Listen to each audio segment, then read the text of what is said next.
पढ़ल ने लिखल हम दहेज लेल गए, सासू ससुर के बेवकूफ बनल गए। हमार बाप छै दुनिया के लोभी, दोसर के धन में आँख गरल गए।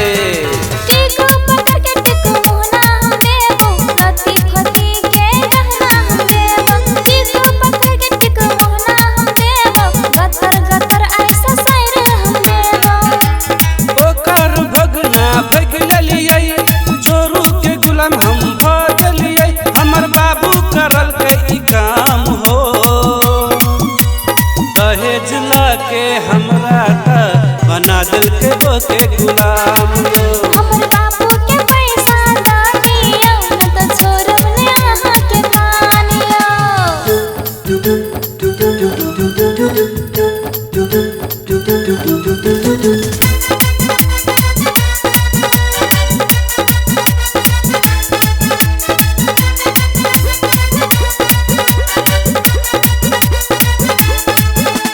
दिन रात खटैत खटैत भ जाय छै हमरा भोर हो, एको रति ने माया लागै छै, मारि देलक हमरा ठोर हो।